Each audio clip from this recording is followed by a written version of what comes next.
Hey, welcome to my YouTube channel, The Bank Warrior. This is Rizwan Khan, working as a probationary officer in Canara bank. और इस video में हम बात करेंगे descriptive IBPS PO 5 नवंबर को है, तो उसमें एक बहुत ही इम्पोर्टेंट सेक्शन है डिस्क्रिप्टिव।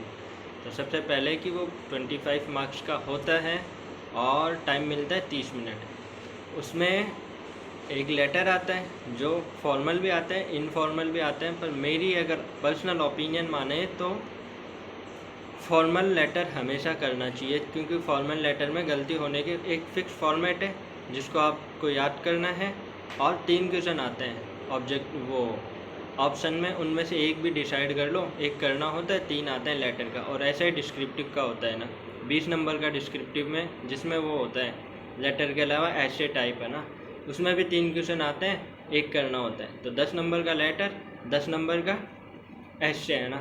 अब इसकी प्रैक्टिस कहाँ से करें? देखो, मैंने पहली साल दिया था तो मेरे को इतना आइडिया नहीं था, तो फिर मैं वर्ड पेज में गूगल में सर्च करता था कि डिस्क्रिप्टिव टॉपिक, और फिर है ना वर्ड पेड में और नोट पैड में लिखता था ना, जो ज़्यादा इफेक्टिव नहीं था, इसीलिए मेरा क्लियर नहीं हो पाया उस साल।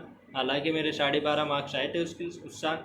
पर दूसरी साल फिर मैंने जब तैयारी की और मेरा मेंस हो गया, मेंस से पहले ही मैं देने लग गया था।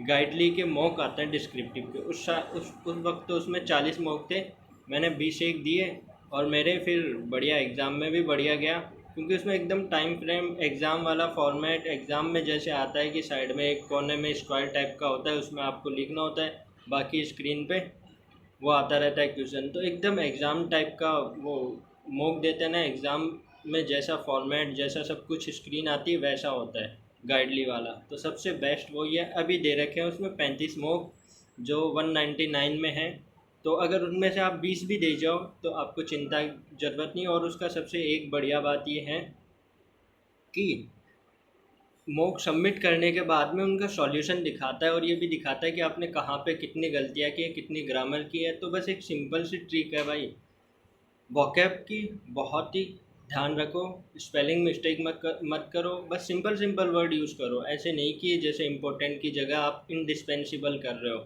यूज़, है ना। तो ज़्यादा हाई लेवल की वोकैब यूज़ करने की ज़रूरत नहीं है, सिर्फ नॉर्मल नॉर्मल वोकैब यूज़ करो। और सेंटेंस छोटे छोटे सेंटेंस लिखो। ज़्यादा बड़े सेंटेंस लिखोगे तो ज़्यादा गलती होने के चांसेस रहते हैं।